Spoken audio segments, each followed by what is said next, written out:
मौनम ये बहुत अपराधों से बचा देता है और नाम जप में बड़ा सहयोगी है। श्रीपाद कह रहे हैं कि मौन धारण कर, ताते मौन रहनो उचित है। ध्रुवदास जी महाराज, आवश्यक हो कम शब्दों में भागवतिक शब्द बोल दो, ये मौन के अंतर्गत ही आता है। अनावश्यक बिल्कुल ध्यान नहीं देना, कोई प्रणाम नमस्कार, कोई नाना प्रकार के संबोधन प्रश्न बिल्कुल नहीं बोलना, मानो आप पागल हैं, सुना ही नहीं, देखा ही नहीं। यह महापुरुषों की बात कहते हैं। पास समीप बैठे हुए प्रश्न कर रहे हैं, वो दूसरी दिशा को देख रहे हैं, गंभीर मुद्रा है, बोलते रहो। इतना धैर्य होना चाहिए उपासक में कि सामने वाला बोलता रहे, अपने को कोई फर्क नहीं पड़ता। आवश्यक है तो बोल दिया, नहीं तो अनावश्यक हम उसको कहेंगे भी नहीं कि चुप रहो, उठ के जाओ यहां से, नहीं। मौन है, हम उठ के चल दिए। अपनी तरफ से बिल्कुल वाणी को बहुत संयम में रखें। दूसरी बात कह रहे हैं कि समस्त व्यवहार को जो शिथिल कर देता है, ये व्यवहार ही तो फंसाए हुए है संसार को। लोक धर्म, त्यज लोक धर्मान, अगर भगवत प्राप्ति करनी है तो धर्मम भजस्व सततम त्यज लोक धर्मान। लोक धर्म का त्याग अत्यंत अनिवार्य है। विरति बहुकर्मा निरत निरंतर सज्जन धर्मा। छठदम शील विरत बहुकर, ये भक्ति का लक्षण है। छठदम शील विरत बहुकर्मा निरत निरंतर सज्जन धर्मा। उन धर्मों का आचरण करते हैं जो साधु जनों के द्वारा आज्ञा दी गई, विधान किया गया है। शास्त्र जिसे विधि कहते हैं, भगवत प्राप्ति के लिए। विरत बहुकर्मा, वो निरर्थक व्यर्थ प्रापंचिक पापात्मक कर्मों का पूर्ण रूप से त्याग, और ऐसे व्यवहारिक कर्मों का भी त्याग जिनमें उलझ करके भगवत चिंतन छूट जाता है। क्या मिलेगा अगर ऐसी स्थिति कर ली जाए? मौन, निरंतर नाम जप, व्यवहार को शिथिल कर दिया गया तो बोले सदा जागृत प्रायः क्षण मुदित तंद्रोति मधुरम। जो प्रायः प्रार्थना करते रहते हैं कि कभी 2-4 मिनट के लिए ऐसी स्थिति आई कि जागृत में शरीर शुद्धि भूल गई। एकमात्र आराध्य देव निकष कुंज ठाढ़े भय भुजा परस्परंश। श्री राधा वल्लभ मुख कमल निरख नयन हरिवंश। नेत्र मुद्रित हैं, अवस्था जागृत है, और भाव देह में ऐसी गाढ़ अवस्था है कि स्थूल का चिंतन ही खत्म हो चुका। ये अवस्था है वृंदावन प्रेम की। सदा जागृत प्रायः पर क्षण मुदित तंद्रोति मधुरम।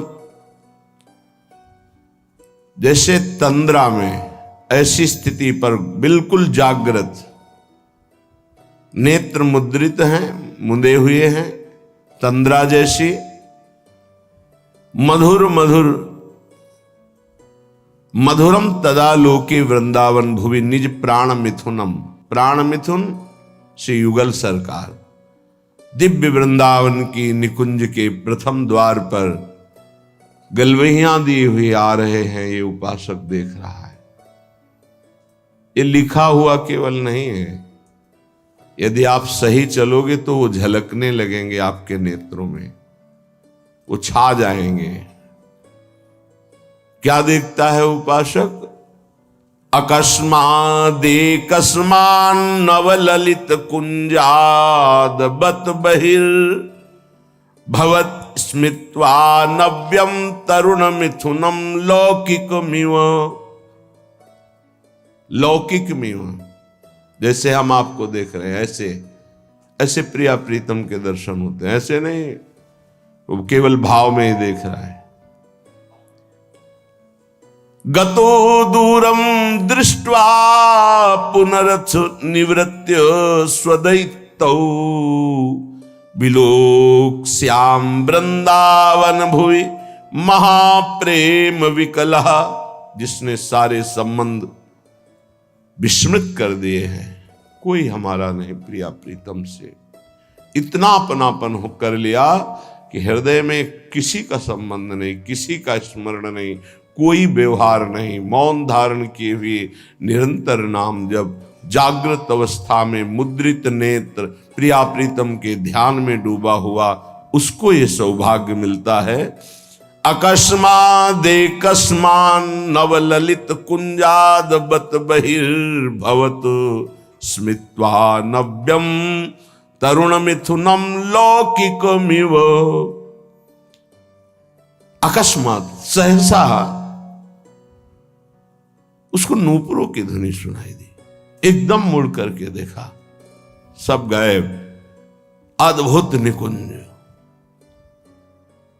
उस निकुंज में मंद मंद मुस्कुराते हुए स्मित्वा नव्य तरुणम, तरुण अवस्था में प्रथम भूमिका, तारुण्य प्रथम प्रवेश समय यस्या महामाधुरी, 13-14 वर्ष की अवस्था का स्वरूप, नव किशोरी नव किशोर, लौकिक में ऐसे जैसे हम आपको देख रहे हैं, आप हमें देख रहे हैं, ऐसे दर्शन होता है। अहो भाग, ये धाम ऐसी कृपा करता है। इसमें कोई साधन प्रधान नहीं भाव रहता। धाम कृपालु है, पर उस कृपा का अवगाहन करने के लिए तन्मयता चाहिए, आराध्य देव की तन्मयता चाहिए, तभी मौनम, व्यवहार शिथिल, निर्मम, किसी से कोई ममता नहीं। ये जब निकले हो तो वस्तु प्राप्त करो, इधर उधर नहीं। सबसे भूल हो जाती है।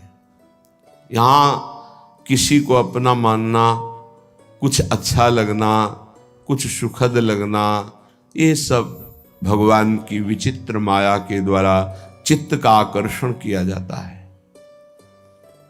भक्तों के जीवन में इसीलिए ऐसी घटना घटती है कि कीन हो इस कबहू अभिमाना, शोक हो वंच कृपा निधाना। कृपा निधान भगवान देखते कि मेरे भक्त में जितेंद्रियता का अभिमान है, ब्रह्मचर्य का अभिमान है, पवित्रता का अभिमान है, तो फिर वो ऑपरेशन कर देते हैं। फिर वो अभिमान नहीं जागृत होता। ऑपरेशन बड़ा विचित्र होता है। भगवान कहो उपहास करवा के, अपमान करवा के, या विवेक के द्वारा, या उनके प्रियजनों के द्वारा निरादर करवा के, कई तरह के वृत्तियों से भगवान ऑपरेशन कराते हैं अपने जन का। हृदय जब निर्मम होता है, ममता रहित, अहंकार रहित, व्यवहार रहित, एकमात्र प्रियालाल में अपनापन, तब ये स्थिति का रसास्वादन होता है। आवत श्री वृषभानु दुलारी, जिनको देख करके प्रेम में प्रभु विकल हो जाते हैं, उन प्रियाजू का जब उपासक को साक्षात्कार होता है तो केवल आचार्य कृपा ही हृदय को संभालती है, अन्यथा सामर्थ्य नहीं है। ऐसा रूप श्री लालजू महाराज का है कि बड़े बड़े मुनि जो निर्विकार ब्रह्मबोध संपन्न हैं, उनके मनों को क्षण में मोहित कर ले। मोहन मुनि सघन प्रगट परमानंद, गुण गंभीर गोपाला। ये मोहन मदन त्रिभंगी, मोहन मुनि मन रंगी, मुनियों के मन में अपने प्रेम रंग को रंग दिया। ऐसा रूप सुखदेव मुनि, बड़े बड़े महात्मा जो ब्रह्मबोध त्यागी वैरागी, जहां कहीं भी शब्द स्पर्श रूप रस गंध का लेस भी आकर्षण नहीं, उनको आकर्षित करके बलात् अपने रूप का प्रेमी बना लिया। ऐसे रूप सौंदर्य समुद्र प्रभु अनशन पर भुज दिए बिलोकत इंदु बदन बिबियोर, करत पान रस मत परस्पर, पर लोचन त्रसित चकोर। फिर भी नेत्र प्यासे हैं। ऐसे युगल सरकार को जब उपासक देखता है तो उसकी क्या दशा होती होगी। मछली की तरह आनंद में तड़पता है वृंदावन की भूमि में लौटता हुआ। जैसे मछली विकल होती जल के लिए, ऐसे आनंद विकलता में तड़पता है। श्रीपाद कह रहे, मंद मंद मुस्कुराते हुए नूपुर धुनी हुई देखा नवनिवृत्त निकुंज, और नवनिवृत्त निकुंज की वीथी से गलवहियां दिए हुए मुस्कुराते हुए आ रहे हैं। लौकिक में वो देख रहा है, कोई ध्यान में नहीं, खुली आंख में। और गतो दूरम दृष्टवा, समीप से ही ऐसे दूर जा रहे हैं। फिर कृपा करी पुनरथ निवृत्त स्वदैतौ, वो पुनः गलवहियां दिए हुए दूसरी वीथी से फिर सामने आ रहे हैं। अपने प्रीतम युगल किशोर का ऐसा कृपा प्रसाद दर्शन पाकर विकल हो गया और भूमि पर विलोक्या श्याम वृंदावन भूमि महाप्रेम विकला, गिर गया भूमि पर, प्रेम विकल हो गया। समीप युगल सरकार आए और दुलार करके उठा रहे। श्रीपाद कह रहे, ऐसा मेरे जीवन में कब होगा। पुनरथ, पुनः मुझे ऐसा कब अवलोकन होगा।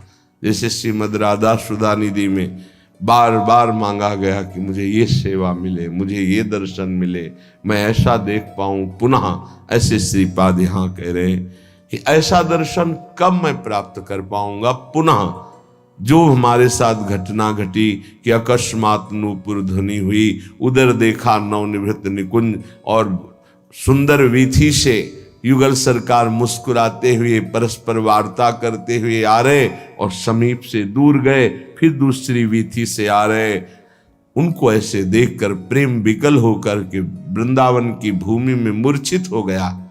आनंद मूर्छा, विलोक श्याम वृंदावन भूमि महाप्रेम विकला। फिर सरकार किशोरी किशोर आकर दुलार करते हुए उठा। ऐसा कब होगा। कितना अपार सुख उस उपासक को मिल रहा होगा जो ऐसा अनुभव कर रहा है, ऐसा देख रहा है। श्रीपाद कह रहे, कदा वा स्वच्छंदम दिन रजनी वृंदावन वने, चरण ने कहा स्वस्त्यद्भुत नव निकुंज अयालिशु विशन। अकस्मात् देवा लौकिक मधुर कैशोर शुवया, इतो ना त्वं याया इति मृदुगिरा वारयति माम। श्री वृंदावन में रात दिन व्यतीत करते हुए प्रियालाल को पुकार पुकार कर प्रेमियों की कुछ अलग रहनी होती। विरह कमंडल कर लिए बैरागी दूने, मांगत दर्श मधु करी छके रहत दिन रैन। रात दिन एक ही मांग रहती है, कब मिलोगे। तो क्या मिले नहीं? नहीं, रात दिन मिलने पर भी मिलने की चाह बनी हुई। ये कौन सी पहेली है। तन मन के बिछुरे नहीं, मन में भी वही और तन भी उनके समीप, पर चाह बढ़े दिन रैन। रात दिन पुनः मिलने की चाह, हर समय मिले हुए रहने पर भी मिलने की चाह। कबहु संजोग न मानही, देखें भरी भरी नैन। कभी ऐसा लगा ही नहीं कि वो मिले। प्यारी जू जब जब देखो तेरो मुख, तब तब नयो नयो लागत। ऐसो भ्रम होत देखो न कबहू री। मानो कभी देखा ही नहीं, कभी मिले ही नहीं। अरबरात मिलवे को निश दिन, पर मिले ही रहते निश दिन। मनो कबहू मिले ना, ये प्रेम है। रात दिन वृंदावन में तड़प रहा है प्रिया प्रीतम के। बलिहारी उसके जीवन को, ये तड़पन उसी को आती है जो रसिकों की आज्ञा के अनुसार समस्त संबंधों को शिथिल कर देता है। कहीं किसी से कोई भी अपनापन ना रहे, केवल प्रिया जो ये जन्म इसीलिए मिला है, मान जाओ, कोई तुम्हारा नहीं। पीछे जन्म में कौन कौन तुम्हारा था, पति पुत्र पत्नी परिवार सब भूल गए ना। अभी इसी जन्म को देखो, गर्भ में तुम्हें कितना कष्ट मिला था। अभी 20 30 40 वर्ष पहले की बात है कि हम 9 महीने नरक जैसे भयावने दुखद गर्भ में रहे माँ के, जहां पास में ही मलाशय मूत्राश्रय है, वहीं गर्भाशय है, उसी गर्भाशय में रहे। देखो माया कितना भुलावा कर देती है। तुम्हें याद है कि गर्भ में तुम्हें कैसी परिस्थिति में रखा गया था? तुम्हें याद है कि बाल्यावस्था कैसी कष्टप्रद थी? सब भूलते चले जा रहे हो। ऐसे ही पूर्व जन्म के सब रिश्ते नाते, पुत्र पत्नी परिवार सबको भूल गए। नया परिवार, ऐसे अगला जन्म फिर होगा। ये कब तक नई पढ़ाई, नया बैंक बैलेंस, नए संबंध कब तक बनाते रहेंगे? पुराने छूटते जा रहे, नए बनाते चले जा रहे और बढ़ते चले जा रहे हैं भूल भुलैया की तरफ, माया के भ्रम की तरफ। इतनी प्रियता कर ली है, मेरा पुत्र, मेरी पुत्री, मेरा पत्नी, मेरा परिवार, और ये सब नियत समय के लिए आए हुए जीवात्मा हैं, अपने कर्म का भोग आपके संग से। अब वो जहां गए तो तुम विकल हो गए, भगवान ने अनर्थ कर दिया, मेरा पुत्र छीन लिया। तुम्हारा कब था? क्या तुम परिचय जानते हो? कहां से आया था? कौन था? कहां गया? तुम्हें कुछ पता है? केवल बीच में मिल गया, मेरा मान लिया। बिना भजन के, बिना ज्ञान के बात तुम्हें कैसे समझ में आएगी? और जिस दिन समझ में आ गई तो प्रभु के सिवा और कोई समझ नहीं रह जाएगी। एक ही बात रहे, कैसे मिले प्रभु, कैसे मिले? रात दिन जो विकलता होती है, कौन जाने? या तो वो जाने जिसके सिर बीत रहे हो, या भगवान जानते हैं, दूसरा कोई नहीं जान सकता। अंतर दाव लगी रहे, धुआं न प्रगटे कोई, कह जाने दिल आपनो या जा सिर बीती होए। जिसके हृदय में प्रीति अपना प्रभाव दिखा रही, वो जान रहा है, या भगवान जानते, दूसरा कोई जान ही नहीं सकता उसकी स्थिति को। जो निर्मम है, निरहंकार है, निरंतर भगवत चिंतन परायण है, उसके हृदय में प्रेम विकलता जागृत होती है। श्रीपाद कह रहे हैं, कदावा स्वच्छंदम दिन रजनी वृंदावन बने। स्वच्छंद का तात्पर्य होता कोई भी पारिवारिक सांसारिक आकर्षण रहित, कोई भी आकर्षण नहीं, अपरिचित की तरह। वृंदावन ऐसे रहे मनो चिन्हारो नाय।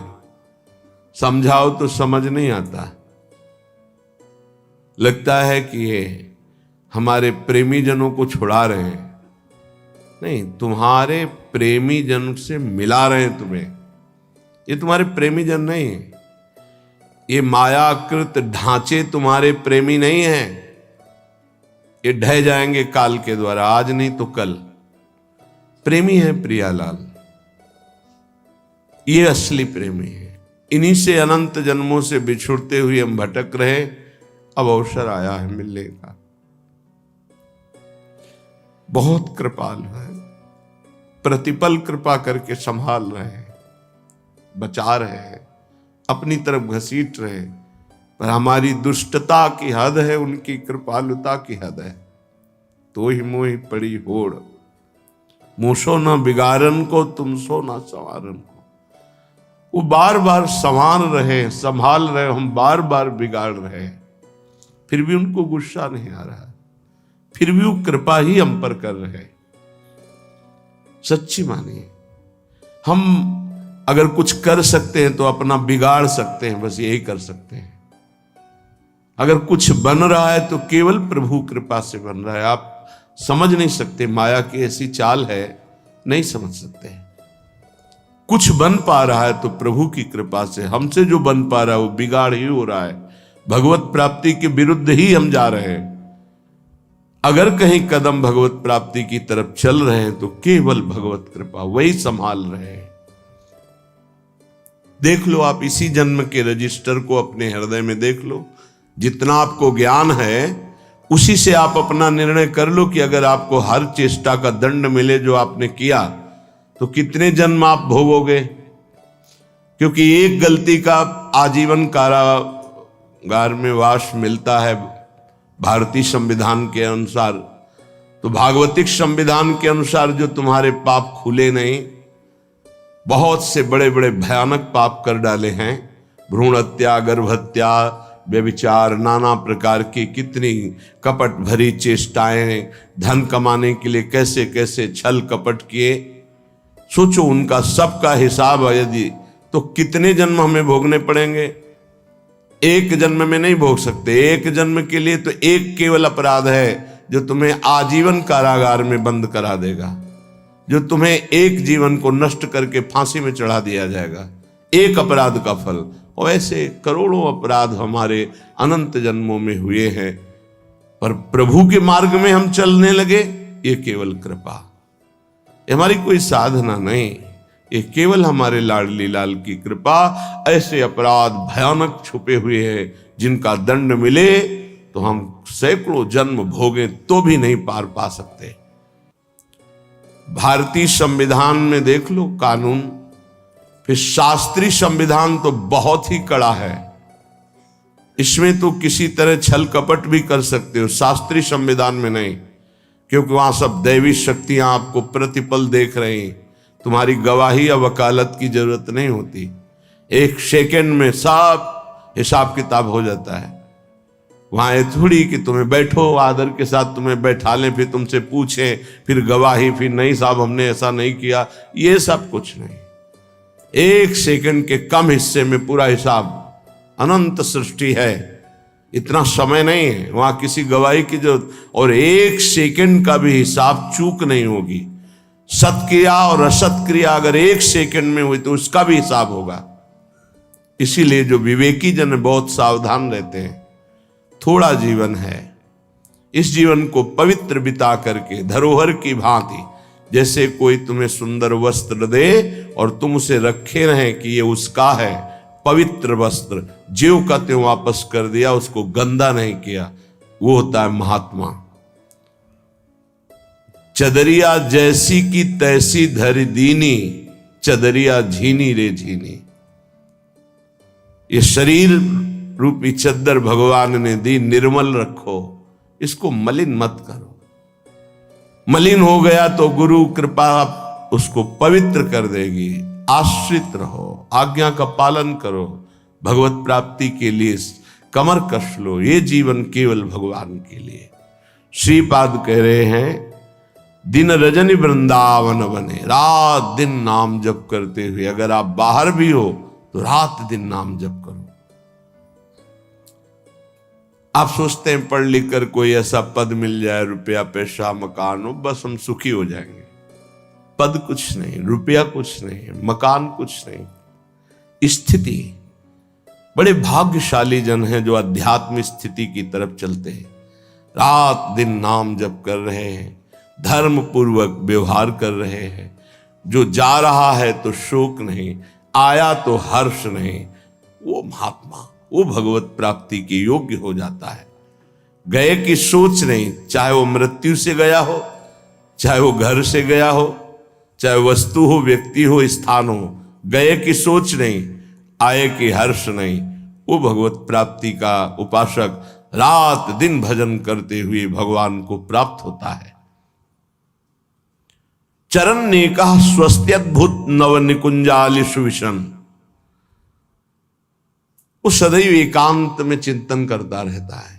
एकाकी, एकांत का शब्द आते ही कोई कमरा, कोई गुफा ऐसा सोचने लगते हैं, उसे एकांत नहीं कहते, ये तो बाय है।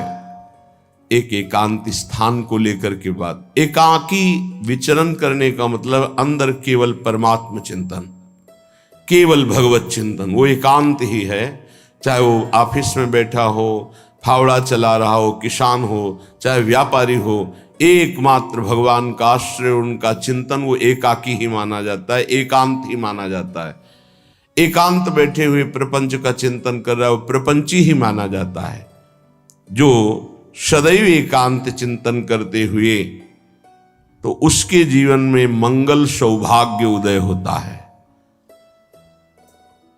अकस्मा देवालौकिक मधुर किशोर सुवया, अलौकिक नवनिभृत निकुंज,